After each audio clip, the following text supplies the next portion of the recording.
যে ঈশ্বৰৰ নাম ল'লে আপুনি শাৰীৰিক পীড়াবিলাক নিজে নিজে নাইকিয়া হৈ গুচি যাব। সেইকাৰণে মহাপুৰুষ মাধৱদেৱে এফাকি গোঁসা এবাৰ মই মিটিঙত ভাষণ দি আছোঁ, এজন ব্ৰাহ্মণ পণ্ডিতে, তেওঁ মোৰ এজাক শিষ্য হৈ গ'ল। সেইজন তেওঁ মানে চিঠি এখন লিখি দিলে, জানা শ্ৰীৰাম নাম নিজ সমস্ত শাস্ত্ৰৰ মূল বীজ সঞ্জীৱ বনিপ্ৰায়ী যাৰ মনে প্ৰৱেশ হয়, যদি হলাহল পান কৰে প্ৰলয় ব্ৰহ্মীটো যদি পৰে মৃত্যুৰ মুখত প্ৰৱেশিনা নাহি তাই ভয়। বোলে এইষাৰ মই বাক্যটো কেতিয়াও সমৰ্থন নকৰোঁ, ই কেতিয়াও সম্ভৱ হ'ব নোৱাৰে। ঈশ্বৰৰ নাম ল'লে মৃত্যুৰ মুখৰ পৰাও বাচি আহিব পাৰিব। গতিকে এইটো তেখেতে বেছিকৈ লিখিছে মাধৱদেৱে। মই তেওঁ যুক্তি দি প্ৰমাণ কৰি দিলোঁ। মাধৱদেৱে এনেই কোৱা নাই ৰাম নাম মৃত সঞ্জীৱনী হৰি হৰি, একদম সঁচা। কিন্তু সেইদে বুলি আপুনি ৰাম ৰামকৈ থাকিলে নহ'ব। ৰাম নামটো আপোনাৰ মৃত সঞ্জীৱনী ৰূপে হৃদয়ত প্ৰৱেশ হ'ব লাগিব, সঞ্জীৱনী ৰূপে প্ৰৱেশ হ'ব লাগিব হৃদয়ত, সঞ্জীৱনী ৰস হিচাপে সি ক্ৰিয়া কৰিব লাগিব, যাক আমাৰ মানে বিজ্ঞানৰ ভাষাত ডাক্তৰী ভাষাত মানে চেৰিব্ৰো স্পাইনেল ফ্লুইড বুলি কয়। চেৰিব্ৰো স্পাইনেল ফ্লুইড মানে চেৰিব্ৰো মানে মগজৰ ডাঙৰ অংশটো, স্পাইনেল মানে এইডাল আমাৰ সুষমনা কাণ্ডটো বা মেৰুৰজ্জটো, আৰু তাত এটা ৰস নিগ্ৰণ হয় ঈশ্বৰৰ নাম লোৱা মানুহবিলাকৰ। মই কোৱা কথা নহয়, লেই দুজিয়ে কোৱা কথা। মই কেইবাখনো কিতাপ উলিয়াই তেওঁ চাইছোঁ। গতিকে ঈশ্বৰৰ নামে সেই ৰস ভিতৰত সৃষ্টি কৰে। সেইটোকে চেৰিব্ৰো স্পাইনেল ফ্লুইড বুলি কৈছে মহাপুৰুষ মাধৱদেৱে, যেনিবা সেইটোকে সঞ্জীৱনী ৰস বুলি কৈছে। গতিকে সেই সঞ্জীৱনী ৰস সৃষ্টি কৰি শৰীৰত সমস্ত ৰোগ নিৰাময় কৰিব পাৰে। ঈশ্বৰৰ নাম ল'লে আপুনি নিৰাময় হ'ব, নিশ্চয় হ'ব। কিন্তু আমি তাত বিশ্বাস নকৰোঁ। আমি বিশ্বাস নকৰোঁ কাৰণ আমাৰ আত্মবিশ্বাসটো হোৱা নাই। আত্মবিশ্বাস বঢ়াবৰ কাৰণে নাম লৈ থাকিব লাগিব। শৰীৰৰ ৰোগ নিৰাময় কৰাৰ উপায় দিছেই শংকৰদেৱ মাধৱদেৱে।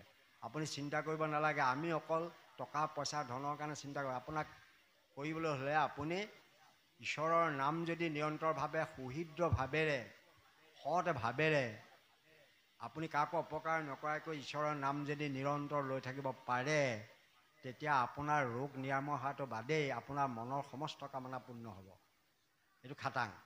সেইকাৰণে শংকৰদেৱে শংকৰদেৱ মাধৱদেৱে বৰ আচৰিত কথা একো কোৱা নাই, একদম সঁচা কথা কৈছে। আপুনি এই পদটো আপুনি চাওক, কম কথা লিখা নাই। ৰামকৃষ্ণ ৰামকৃষ্ণ ৰাম হৰি হৰি ৰামতে ৰম হবি ৰাম ৰাম ৰাম, ৰাম নাম ধৰ্ম অনুপাম হৰি হৰি পুৰা ভকতৰ মনস্কাম ৰাম ৰাম। ভকতৰ মনস্কামনাও তেওঁ পূৰ্ণ কৰে। কলিযুগে ৰাম নাম সাৰ হৰি হৰি ৰাম নাম বিনে নাই আৰ ৰাম ৰাম, ৰাম বুলি পাৰ ভৱ পাৰ হৰি হৰি, ৰাম নাম জগতৰ উদ্ধাৰ ৰাম ৰাম, ৰাম নাম অমূল্য ৰতন হৰি হৰি, ৰাম নাম সম নাহি ধন ৰাম ৰাম, ৰাম নাম মুক্তি বিৰম বন হৰি হৰি জপ ৰাম নাম নিক্ষণ ৰাম ৰাম, ৰাম নাম ভকতি সুগম হৰি হৰি নাহি ভক্তি ৰাম নাম সম ৰাম ৰাম, ৰাম নাম ধৰ্মতে উত্তম হৰি, ৰাম নাম পাতকৰ যম ৰাম ৰাম, ৰাম নাম ধৰ্মশিৰো মনি হৰি হৰি, ৰাম নাম পাতকৰ অগণি ৰাম ৰাম, ৰাম নাম মৃত্যু সঞ্জীৱনী হৰি হৰি, ৰাম নাম ঘুষিউক চানি ৰাম ৰাম। মৃত্যুৰ মুখৰ মাত্ৰ ৰাম নামৰ লোৱা মানুহ মৃত্যুৰ মুখৰ পৰাও ঘূৰি আহিব পাৰে। সেইবিলাক আমি অমৃত্যু নহয়। আমি কৃষ্ণও গৈছে সংসাৰৰ পৰা। কৃষ্ণই কোৱা নাই তুমি যে সদায় জীয়াই থাকিবা, কাৰণ এটা নিৰ্দিষ্ট সময়ৰ পাছত আমি যাবই লাগিব সংসাৰত। আমি মানে মৃত্যু নোহোৱাকৈ থাকিবলৈ বিচৰা নাই। কিন্তু আপুনি মানে আও মৰণে মৰিব নালাগে। তেতিয়া আপোনাক ভগৱন্তই আও মৰণে মৰিবলৈ নিদিয়ে। মৰিব, চবেই মৰিছে। গুৰুজনাও এই সংসাৰৰ পৰা গৈছে, সকলোৱে গৈছে, কোনো বাচি থকা নাই আজিলৈকে, সকলোৱে গৈছে। কিন্তু তেওঁলোকে মৃত্যুক জয় কৰি গৈছে, মৃত্যুলৈ ভয় কৰি যোৱা নাই। সেইকাৰণে বেদৰ এই শ্লোকটোৰ গুৰুত্ব আটাইতকৈ বেছি। কি বুলি কৈছে যে শ্ৰীনন্ত বিশ্বে অমিতস্য পুত্ৰা অজাধামানি দিব্যানি তস্তু বেদহং মেতং পুৰুষং মহান্তম আদিত্যং বৰ্ণং তমস পশ্চাস্তমেব বিদিত্বাতি মৃত্যুংগে মেতি নন্যং পন্থা বিদ্যতায় নাম। এই দিব্যধামী ভাষৰ লোকসকলক অমৃতৰ সন্তান বুলি কৈছে। এই অমৃতস্য পুত্ৰা কৈছে। আমি হেনো অমৃতৰ পুত্ৰ, মানে ইয়াত আমি অমৃতৰ পুত্ৰ মানে মতা মানুহকেইটা নাই কোৱা আকৌ। আমাৰ এইটো এটা ধাৰণা বহুত সমাজত ভুল হৈ থাকে যে পুত্ৰ বুলি ক'লে বহুতে ভাবে যে ল'ৰা মতা ল'ৰাকেইটাক কৈছে। নহয়, এই ল'ৰা ছোৱালী চবেই পুত্ৰ, এইবোৰ অমৃতৰ সন্তান। সেই অমৃতেশ্বৰ পুত্ৰা বুলি কওঁতে ল'ৰাকেইটাক কোৱা নাই, চবকে কৈছে। সেইকাৰণে ভাগৱতৰ শ্লোকটোৰ শেষটোত কৈছে যত্ৰ যত্ৰ জাতো অস্মি স্ত্ৰীয়েইছো বা পুৰুষেইছো, মই স্ত্ৰীয়েই হওঁ বা পুৰুষেইছো, তত্ৰ ততেই যাতে তোমাৰ নাম ল'বলৈ পাওঁ, তাক তুমি মোক কৃপা কৰা। এতেকে আমি স্ত্ৰীয়ে হওক বা পুৰুষে হওক, এইটো যান্ত্ৰিক দেহটোহে। ইয়াত থকা যিজন মানে জীৱাত্মা আছে, যাক আমি পুৰুষ বুলি কৈছোঁ, তেওঁকহে পুৰুষ বোলে। তাৰমানে কেলেই কৈছে পুৰুষ বুলি, যে পুৰুষ শব্দে দেহ তাতে থাকয় সুতি আহি, সেইটো জীৱকক কহে পুৰুষ বিলিয়া। মতা মানুহক পুৰুষ নোবোলে। পুৰুষ শব্দটোৱে ইয়াত থকা জীৱক বোলাইছে। এতিয়া মতা মানুহৰ আছে, মাইকী মানুহৰ আছে। এতেকে আমি এই ধাৰণা, আমাৰ যে এটা ঘোষা আছে, সেই ঘোষাটো বহুতে ভুল ব্যাখ্যা কৰে। মই কিন্তু সেইটো দিছোঁ, মই এখন এই ঘোষাৰ ওপৰত লিখিছোঁ কিতাপ, যে যাৰ পুত্ৰ সবে ঐত হৰিত শৰণ লয়া, হৰিগুণ গাৱে শুদ্ধভাৱে, দধি দুগ্ধ ঘৃত মধু নদীৰ জলকপীয়া, পিতৃগণ ত্ৰিপিটিক পাৱে। যাৰ ল'ৰা নাই তেতিয়া সেইটো গতি নাপাব আৰু। তাৰমানে যাৰ পুত্ৰ সবে ঐত বুলি লিখিলে ল'ৰা নাইকিয়াটো, সেইকাৰণে ল'ৰা বিচাৰি বিচাৰি যাগ যজ্ঞ কৰি কৰি মানুহবোৰে মৰিছে, এনেই মৰিছে। এইটো পুত্ৰই কোনো ল'ৰাৰ কথা কোৱা নাই। এই আমাৰ পুৰুষ সত্তাটোক কৈছে যে ছোৱালীয়ে হওক, এজনী ছোৱালীও যদি সৎ ছোৱালী হয়, তাইও পিতৃ মাতৃক গতি দিব পাৰিব। পিতৃ মাতৃ কুলে যতেক পুৰুষৰ নৰকতা আছে পৰি, অকল বোলে বাপেকৰ বংশটোকে পাৰিব সেইটোও কোৱা নাই, মাতৃকুলটো তৰিব পাৰিব। আমাৰ সপিণ্ডতাটো দুইটা কুলত আছে। আমাৰ সপিণ্ডতাটো মাতৃকুলতো আছে, পিতৃকুলতো আছে। এতেকে আমাৰ পিতৃ মাতৃকুলে যতেক পুৰুষৰ নৰকতা আছে পৰি, ঐত্য পুত্ৰেৰি ভকতি কৰন্তে। পুত্ৰ শব্দটোৱে বহুতে লৈ যায় যে এইটো বতা ল'ৰাক কৈছা, সেইটো শুদ্ধ। পুত্ৰ কাক বোলে জানে, যে মূল সতা পৰম ব্ৰহ্মৰ পৰা পৃথক হৈ আহিছিলে কাৰণে জীৱক পুত্ৰ বুলিছে পৰম ব্ৰহ্মৰ। সেইকাৰণে অমৃতৰ পুত্ৰ বুলিছে, পৰম ব্ৰহ্মৰ পুত্ৰ। এতেকে পৃথিৱীৰ পৰা সৃষ্টি হৈছিল কাৰণে চন্দ্ৰটোক পৃথিৱীৰ পুত্ৰ বোলে। বা য'ৰ পৰা বস্তুটো মূল বস্তুটোৰ পৰা সৃষ্টি হৈছে তাৰ সেইটো পুত্ৰ হৈ যায়। এতেকে আমাৰ পুত্ৰ শব্দটোৱে তাৰমানে আপুনি এনেকুৱা শব্দ নাপায়। ক'ৰবাত শুনিছেনে যে পুত্ৰ শোকটো কেনেকৈ সহ্য কৰিবা, হে এনেকুৱা শুনিব। এই কন্যা শোকটো কেনেকৈ সহ্য কৰিবা, নাই। পুত্ৰ শোক শব্দটোৰ বিপৰীত শব্দ নাই। যিসকল অসমীয়া পঢ়িছে পুত্ৰ শোকৰ বিপৰীত শব্দ বিচাৰি নাপায়, পুত্ৰ শোক বুলি আছে। তেতিয়াহ'লে কন্যা শোকটো এটা বেলেগ হ'ব। এইকাৰণে মানে বহু ধাৰণা কৰি ভুল ধাৰণা দিছে। পুত্ৰ শব্দটোৱে আমাৰ শৰীৰত নিবাস কৰা পুৰুষ সত্তাটোক বুজাইছে। এতেকে সকলোৱে এগৰাকী কন্যায়ো পিতৃ মাতৃক উদ্ধাৰ কৰিব পাৰিব। আমাৰ সমাজখন হিন্দু সমাজত পুৰুষ প্ৰধান, মানে মতা মানুহৰ হেৰি কৰিলে মাটি সম্পত্তি সমস্ত তেওঁলোকে পায়, এইবোৰ কৰিলে কাৰণেই সেই পুত্ৰ শব্দটো ল'ৰাবিলাকক খটুৱালে। সেইকাৰণে নিজৰ ছোৱালী থাকিলেও পিতৃ মাতৃৰ হৰিভক্তি কৰি পেলাই গতি দিব পাৰে, যদিও তাকে নকৰি কাৰোবাৰ এটা ধৰি আনি দিয়ে। শ্ৰীমন্ত শংকৰদেৱ সংঘই মই নিজেই প্ৰচাৰ শাখাৰ সভাপতি থাকোঁতে আমি কৰিলোঁ, এটা সংশোধন আনিলোঁ। আপোনালোকৰ সংবিধানত দেখিব যে কোনোবা বাপেক নাই এজনী ছোৱালী বিয়া দিবৰ কাৰণে, এতেকে বাপেক ঢুকালে, এতেকে মাকেও কন্যা সম্প্ৰদান কৰিব পাৰে, আমি ডাঙৰ ডাঙৰ হৰফৰ ওপৰত লিখি দিলোঁ। তথাপিতো মাকগৰাকী সাহস নকৰে কন্যা সম্প্ৰদান কৰিবলৈ। আমাৰ সমাজখন এনেকৈ পিৰি থৈ দিছে যে মাকগৰাকীৰ মনটো সোমাই গ'ল যে তালৈ মই গ'লে কিবা অপৰাধ ঘটিব। এনেকৈ মানুহগৰাকীয়েও সম্প্ৰদান কৰিব, কাৰণ মানুহজনীয়ে ছোৱালীজনী ডাঙৰ দীঘল কৰিছে। বিদ্যালয়বিলাকত পিতৃ মাতৃৰ নাম লগাটো কনফাৰ্ম কৰি দিলে, কিন্তু আমিও এতিয়া সেই কামটো কৰিব পৰা নাই। এতেকে আমাৰ মাকগৰাকীয়েও কন্যা সম্প্ৰদান কৰিব পৰা ব্যৱস্থাটো আমাৰ দিয়া আছে। মাক সমান পিতৃ মাতৃ ইয়াৰ কোনো মানে ইয়াত বোলে পিতৃ আছে মাকে পইচা নিলে পিতৃও পইচা নাই দেখোন। মাকে যদি নকয় এইটো দেউতা বুলি, তেতিয়াহ'লে প্ৰথম পৰিচয় দেখোন মাতৃহে। তেনে ক্ষেত্ৰত কিয় মাতৃক অৱজ্ঞা কৰা হ'ল? এতেকে কন্যা সন্তানবিলাকো পুত্ৰৰ বেলেগ ল'ৰা বুলি ভাবিব নালাগে। কন্যাবোৰ পুত্ৰ, এই সমস্ত পুত্ৰ, খালি তেওঁৰ শাৰীৰিকভাৱে মানে ছোৱালী হৈছে আৰু সিটো শাৰীৰিকভাৱে তেওঁ মতা হৈছে। এটা শাৰীৰিক সেইটো সম্পৰ্ক, সেইটো হৰমনৰ কথা সৃষ্টি হৈছে। কিন্তু এই জন্মত যদি তেওঁ কৰ্মফল অনুসৰি যিজন মানুহে তেওঁ যদি প্ৰকৃততে মতা মানুহৰ যদি সন্মান ৰক্ষা কৰি চলিব নোৱাৰে, তেওঁ পত্নীগৰাকীক অশালীন ব্যৱহাৰ কৰে, গালি পাৰে, পিটে, মাৰে, চৰিয়াই, ভুকুৱাই, তেতিয়াহ'লে অহা জন্মত গৈ পেলাই সেই মতা মানুহটো গৈ কিন্তু মাইকী মানুহ হ'ব, আৰু সেই মানুহজনী গৈ মতা মানুহ হৈ পেলাই তেওঁ ঘূৰাই পিটিব, কাৰণ কৰ্মফল আছেতো। সেই মাইকী মানুহজনে পিটিব। সেই কথাবোৰ জানি পিতা চিতা নকৰাই ভাল। গতিকে এই জন্মত পিটিলে অহা জন্মত তেওঁ আকৌ ঘূৰাই সিটো জন্ম পাব, কাৰণ কৰ্মফল অনুসৰি জন্ম হয়।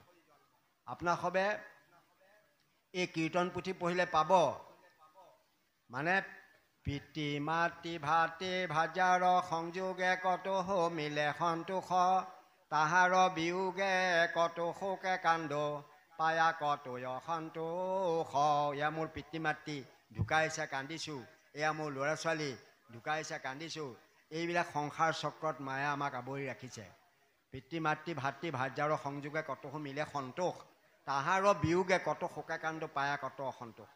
দেৱ মনুষ্যত পশু পতংগত জগত মধ্যত স্বামী, চৈধ্যয় ভুৱনে হেন স্থান নাই জৈকণতো যাওঁ আমি। এই 14খন ভুৱনত আমি বিভিন্ন দেহ লৈ সংসাৰ চক্ৰত এই লিংগ দেহত আবদ্ধ হৈ ভ্ৰমণ কৰি ফুৰিছোঁ।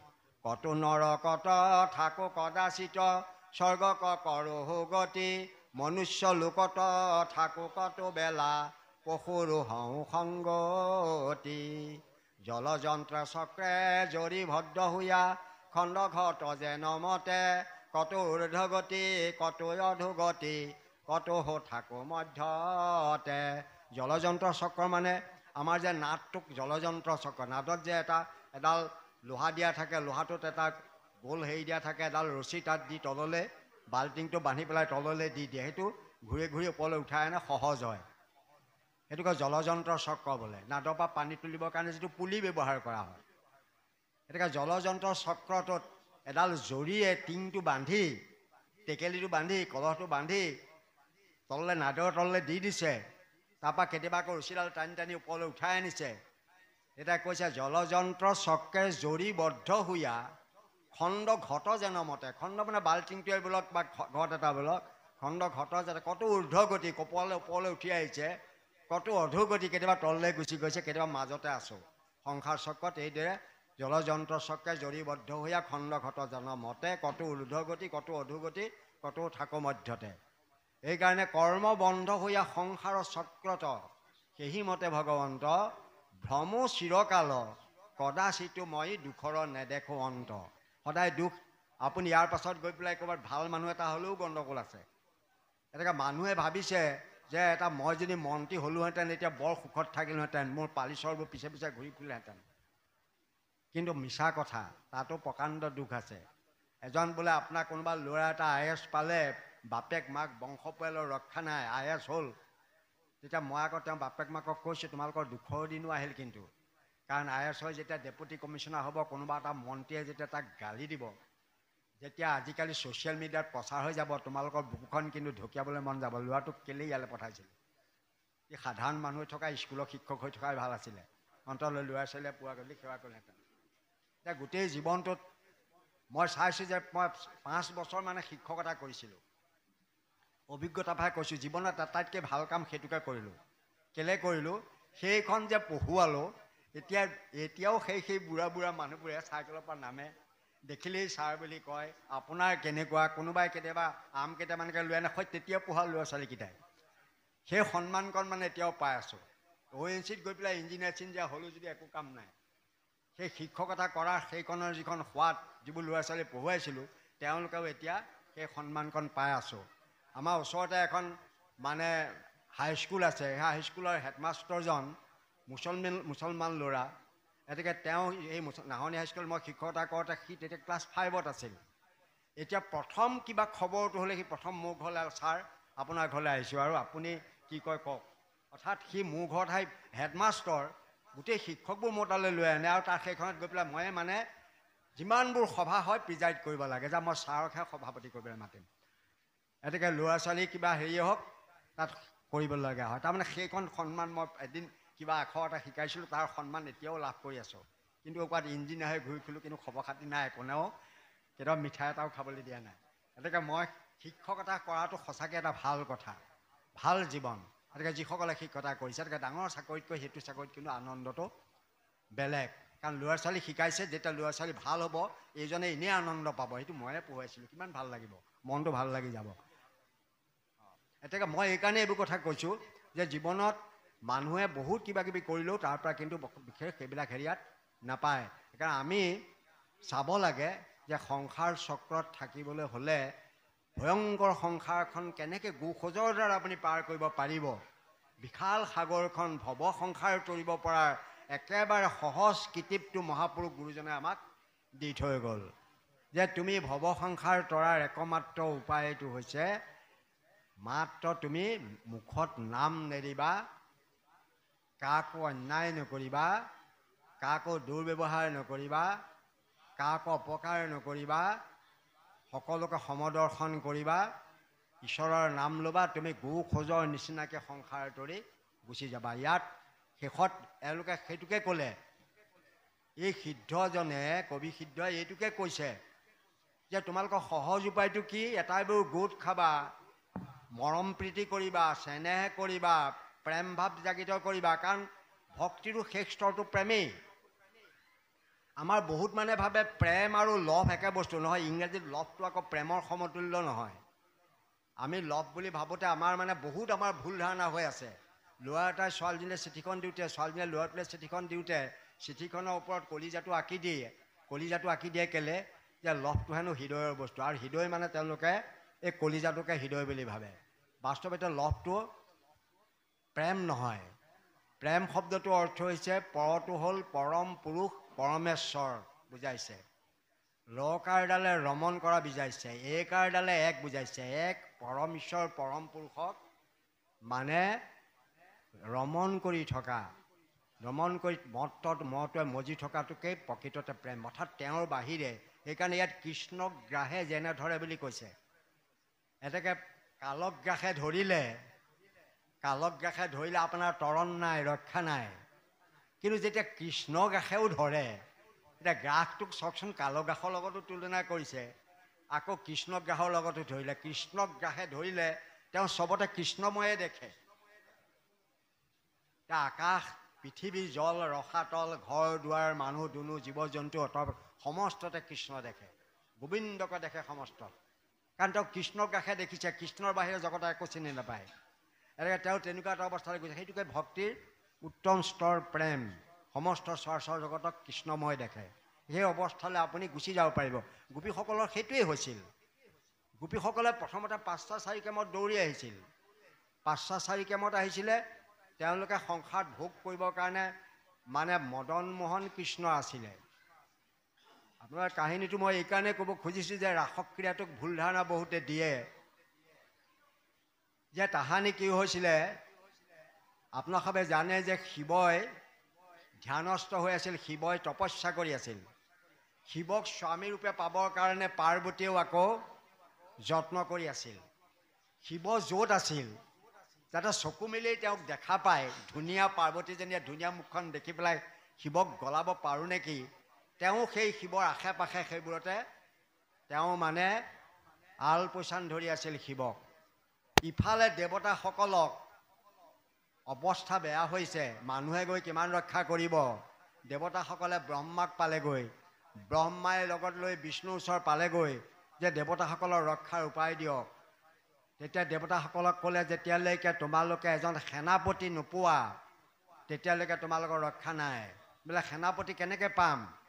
শিৱই পাৰ্বতীক বিয়া কৰাব লাগিব, আৰু পাৰ্বতীক বিয়া কৰিলে কাৰ্তিক নামৰ এজন মহাবীৰ, যুধিষ্ঠিৰ যুদ্ধত নিপুণ এজন যোদ্ধা হ'ব, তেওঁক সেনাপতি পাতিলে তোমালোকক আৰু কোনো অসুৰে পৰাজয় কৰিব নোৱাৰে। এতিয়া কি কৰিব লাগিব? যেনে তেনে পাৰ্বতীৰ প্ৰেমত পেলাব লাগিব শিৱক, পাৰ্বতীৰ প্ৰেমত পেলাব লাগিব শিৱক। সেইকাৰণে দেৱতাসকলে মনে মনে আহি পাৰ্বতীক আৰু ওচৰ চাপি পেলাই আলপৈচান ধৰিবলৈ ক'লে, শিৱৰ প্ৰেমত পেলাই পাৰিলে বিয়াখন পাতি দিওঁ, তেতিয়াহে কাৰ্তিকৰ জন্ম হ'ব। কাৰণ বহুত আগৰ পৰা প্লেনিং। এতেকে পিছে সেইটো কৰি থাকোঁতেই তাতে ভাবিলে নাহেহে নাহে, এতিয়া প্ৰেম ভাৱ কি কৰিব? তেতিয়া আৰু খৰখেদা কৰিবৰ কাৰণে দেৱতাসকলে গোট খালে, গৈ পেলাই এই কামদেৱক মাতি আনিলে। কামদেৱ বৰ ধুৰন্ধৰ। কামদেৱে মানুহৰ মানে ব্ৰহ্মাকো কামত মজাই দিব পাৰে। কামত দেৱৰ ধুৰন্ধৰ, জুৰিলেক পঞ্চশৰ, ব্ৰহ্মাক লগবৈ যিটো ঘাঞ্চ, সাংগোপন সাংগোপন, শান্দিবন সমৰ্দন, প্ৰতাপন, এহিবান পঞ্চ, এনেকুৱা 5খন বন লৈ পেলাই তেওঁ মানে পুষ্পবান মাৰি মানুহক যিমানেই বাহাদুৰি মাৰি নাথাকক, তেওঁ কাম ভাৱত তেওঁক লিপ্ত কৰাই ধ্বংস কৰি দিব পাৰে। সেইকাৰণে কামদেৱক ক'লে তুমি যোৱা, শিৱক যাতে প্ৰেম ভাৱ জাগৃত কৰি পাৰ্বতীৰ লগত বিয়া হয়। তেতিয়া পাৰ্বতীয়ে মানে ইমেলি শিৱক পৰিচৰ্যা কৰিয়ে আছে, আহিবলৈ মন কৰা নাছিল। ৰতিকো লগত লৈ আহিছে, কামদেৱৰ নিজৰ পত্নী ৰতিকো লৈ আহিছে। আৰু কামদেৱে বহুত চেষ্টা কৰিছে শিৱৰ প্ৰেম ভাৱ আনিবলৈ। তেওঁ তপস্যাত ধ্যানৰগ্ন হৈ আছে।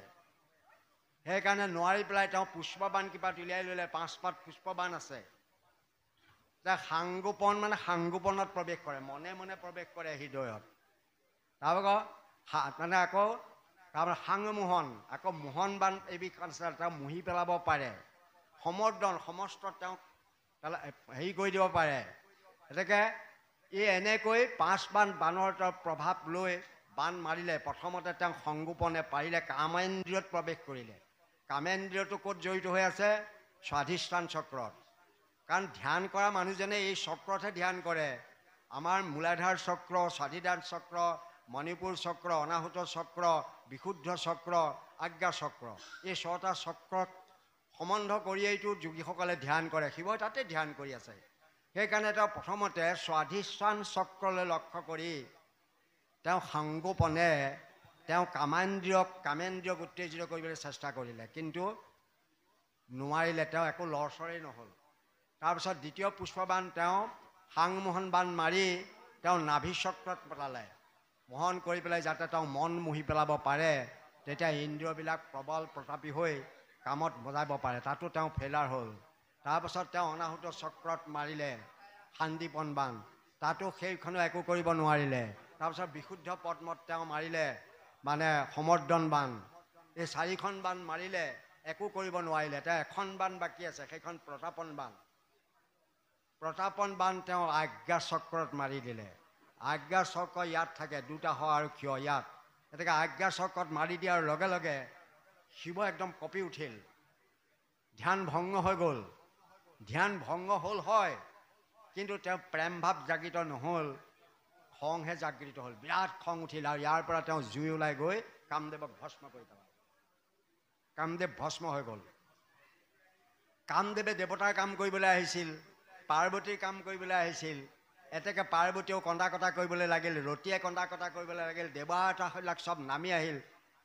এতেকে শিৱক স্তুতি কৰিবলৈ লাগিল। কামদেৱটো ভস্ম, দেহটো ভস্ম হ'লেই, পঞ্চভৌতিক দেহটো তেওঁৰ নাই।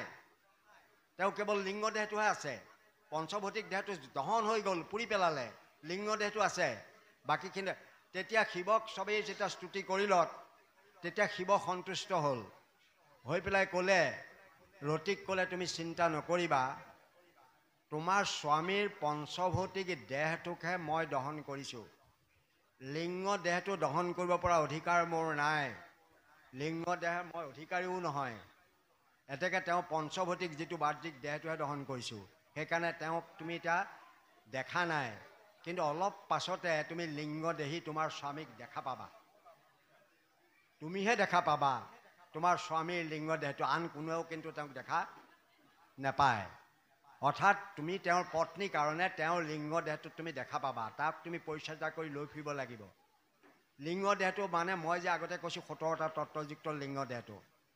গতিকে সেই লিংগ দেহধাৰী তেতিয়া থাকিল, তেওঁ থাকিল। তাৰপাছত তেওঁ স্তুতি কৰিলে আকৌ ৰতিয়ে। কৰিলত প্ৰাৰ্থনা কৰিলত ক'লে, প্ৰভু মোৰ স্বামী দান দিয়া, মই কেনেকৈ সংসাৰত থাকিম? স্বামীহীন জীৱন পত্নীৰ বৰ কষ্টদায়ক। শিৱক স্তুতি কৰিলত যে মই তেওঁক জীৱন দান, মই তেওঁৰ জীৱন নষ্ট কৰা নাই, তেওঁ জীৱন ধ্বংসও কৰা নাই। তেওঁ যিটো দেহ লৈ বাহাদুৰি মাৰিছিল, ধুনীয়া দেহটো লৈ, সেই দেহটোকে মই ধ্বংস কৰিলোঁ। কিন্তু তেওঁৰ লিংগ দেহটো এতিয়াও আছে। এতেকে এই দেহটো তেওঁ বেয়া হৈছিল, সেইকাৰণে মই ভস্ম কৰি দিলোঁ। তেওঁ নতুন দেহ লাভ কৰিব লাগিব। বোলে তাৰ কাৰণে কি কৰিব লাগিব? বোলে তুমি বহুত দিন অপেক্ষা কৰিব লাগিব। ৰতিক ক'লে, বোলে কিমান দিন? বোলে দাপৰ যুগলৈ অপেক্ষা কৰিব লাগিব। স্বয়ং ভগৱন্তই, মোৰ প্ৰভু ভগৱন্তই, শিৱৰ কথা এইটো, মোৰ প্ৰভু ভগৱন্তই দাপৰ যুগত দৈৱকী বসুদেৱৰ যোগেদি কৃষ্ণৰূপে আৱিৰ্ভাৱ হ'ব। তেওঁ যেতিয়া মানে গোপীসকলৰ লগত ৰাসক্ৰিয়া কৰিব, তাত যদি তুমি প্ৰৱেশ কৰিব পাৰা, তেতিয়াহ'লে কৃষ্ণক যদি হৃদয় জয় কৰিব পাৰা, কৃষ্ণই যদি তেওঁৰ হৃদয়ত তোমাক স্থান দিয়ে, কৃষ্ণৰ বীৰ্যৰূপে, তেতিয়াহ'লে ৰুক্মিণীৰ গৰ্ভত প্ৰৱেশ কৰি তুমি কৃষ্ণৰ পুত্ৰ হিচাপে পুনৰ জন্ম লাভ কৰিব পাৰিবা। এনেকৈ সেইদিন ধৰি ৰতিয়ে আৰু কামদেৱে লিংগ দেহেৰে কিন্তু কামবোৰ কৰি থাকে। এই লিংগ দেহ ধৰা কামদেৱেই শিৱক অৱস্থা বেয়া কৰিছিল। শিৱই দেখা নাছিল, তেওঁ নিজে ভস্ম কৰা দেহটো তেওঁ নাই দেখা, কিন্তু লিংগ দেহেই তেওঁ কামদেৱৰ কামবোৰ কৰি আছিল। কিন্তু ৰতিয়ে তেওঁৰ লগত সম্ভোগ কৰিব পৰা হোৱা নাছিল। এতেকে ৰতিয়ে কামদেৱক লগত লৈ কৃষ্ণৰ ওচৰ পালে, সেই কৃষ্ণক সেৱা জনালে, হে প্ৰভু মোৰ স্বামী দান দিয়ক। এতেকে স্বামী এনেকুৱা হ'ল তেনেকুৱা হ'ল, আপুনি কৃপা নকৰিলে নহ'ব। তেতিয়া তেওঁ ক'লে, প্ৰথমতে তুমি মোৰ লগত যুদ্ধ কৰিব লাগিব, কামদেৱক ক'লে, আৰু মোৰ ওচৰত পৰাজয় হ'ব লাগিব। তাৰ পাছত তুমি পৰাজয় হ'লেহে তোমাক মই মোৰ ৰক্তত স্থান দিম। তুমি মোৰ বীৰ্যৰ পৰা গৈ তেহে তুমি দ্বিতীয় জন্ম লাভ কৰিব পাৰিবা। এতেকে ৰাসক্ৰিয়াত আপুনি জানেনে, ৰাসক্ৰিয়াখন আচলতে প্ৰথমতে কামদেৱে মদন বহালেহে, অৰ্থাৎ তেওঁ মাংসিক ধনীয়ে বহাইলা মদনক, কাম বহাই দিলে। কাৰ বহালে? গোপীসকলৰ। কামত উত্ৰা হ'ল, গোপীসকল দৌৰ মাৰিলে। কাম বহাই নল'লে কেতিয়াও ভাল কৰিব নোৱাৰে। সেইকাৰণে তেওঁ কামত উত্ৰাৱল হৈ গোপীসকল দৌৰ মাৰিলে। কৃষ্ণই তেওঁলোকক বুজালে বহালে। শেষত গৈ অন্তৰ্ধান হ'ল। তাৰপৰা কৃষ্ণক তেওঁলোকে লীলা কৰিবলৈ লাগিল। গছ তিনজোৰ লতা সমলতে কৃষ্ণক বিচাৰিলে। শেষত গৈ কৃষ্ণই তেওঁলোকক পুনৰ আকৌ দেখা দিলে। তেতিয়া কিন্তু গোপীসকলৰ পাশ্চাচাৰী কামটো নাইকিয়া হৈ গ'ল। তেওঁলোকৰ কাম ভাৱ শৰীৰৰ পৰিৱৰ্তন হৈ ভক্তি প্ৰেমানন্দ কামলৈ পৰিৱৰ্তন হৈ গ'ল। সেইকাৰণে তেতিয়া তেওঁলোকক ৰাসক্ৰিয়া কৰিলে। তেতিয়া কামদেৱ তাত পৰাজয় হ'ল। কৃষ্ণক সেইকাৰণে মদন মোহন বুলি কোৱা হয়। মানে কামদেৱক মদন কয়। কামদেৱৰ আন এটা নাম মদন। মদনে চবকে মুহিব পাৰে, কিন্তু কৃষ্ণই আকৌ মদনকো মুহিব পাৰে। সেইকাৰণে তেওঁক মদন মোহন বোলে। এতিয়া মদন মোহন এতেকে কামদেৱ পৰাজয় হ'ল। সেইকাৰণে গুৰুজনাই লিখিছে কি, কাম জয় কেলি ইটো শুনা কি খবৰ। অৰ্থাৎ কামক পৰাজয় কৰিলে। কোনে কৰিলে? কৃষ্ণই কৰিলে। কামদেৱ সেইদিনাখনৰ পৰা ধৰি ভকতৰ ওচৰত কামদেৱে গণ্ডগোল নকৰা হ'ল। কামদেৱ পৰাজয় হৈ গ'ল। এতেকে কামদেৱক পৰাজয় কৰাৰ লগে লগে কামে স্তুতি কৰিলে। তেতিয়া কৃষ্ণই তেওঁক হৃদয়ত শৰীৰত স্থান দিলে। তেওঁ গৈ বায়ুৰূপে গৈ কৃষ্ণৰ শৰীৰত প্ৰৱেশ কৰিলে। কৰি পেলাই তেওঁ তেজৰ যোগেদি গৈ তেওঁ বীৰ্যত প্ৰৱেশ কৰিলে। তাৰপিছত সেই বীৰ্যৰ যোগেদি ৰুক্মিণীৰ বীৰ্যত, যেতিয়া ৰুক্মিণীৰ গৰ্ভত সেই বীৰ্য নিক্ষেপ কৰিলে, তাৰ পৰাই কৃষ্ণৰ পুত্ৰ প্ৰদ্যুম্নৰ জন্ম হ'ল। সেইকাৰণে প্ৰদ্যুম্নৰ আন এটা নাম কামদেৱ। এনেকৈ প্ৰদ্যুম্ন হ'ল নতুনকৈ দেহ পালে। সেই দেহটো কিন্তু সংস্কাৰ দেহ। প্ৰদ্যুম্নৰ দেহটো সংস্কাৰ। গতিকে সেইটো এটা মই এইকাৰণে কৈছোঁ যে আমি কামক সংস্কাৰ কৰি ল'লে ভগৱন্তে।